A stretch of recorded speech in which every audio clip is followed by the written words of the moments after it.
வைத்திருந்தார்கள். போர்க்களத்தில் சஹாபாக்கள் நோம்பாளிகளாக இருக்கிறார்கள். நோன்பு கடமையாக்கப்பட்ட முதல் வருடம் அதுதான். முதல் வருடம் நோன்பு கடமையாக்கப்படுகிறது. அந்த கடமையாக்கப்பட்ட முதல் வருடத்தில் தான் 17வது அந்த நோம்பில் தான் இந்த பத்ர் போர் நடைபெறுகிறது. நோம்பாளிகளாக இருக்கிறார்கள், வலுவற்றவர்களாக இருக்கிறார்கள், பலம் இழந்தவர்களாக இருக்கிறார்கள். ஆனால் எதிரிகள் பலம் உள்ளவர்களாக, அவர்களிடத்தில் குதிரை வீரர்கள் எல்லாம் இருக்கிறார்கள், படை தளபதிகள் எல்லாம் அதிகமாக இருக்கிறார்கள்.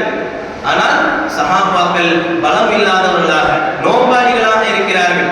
இருந்தாலும் கூட ஆழமான நம்பிக்கை வைத்திருந்தார்கள், அல்லாஹ் கண்டிப்பாக வெற்றியை கொடுத்து விடுவான் என்பது.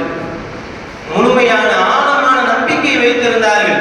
சொல்ல போனால் எதிரிகளை விட காஃபிர்களில் 1/3 தான் முஸ்லிம்கள்.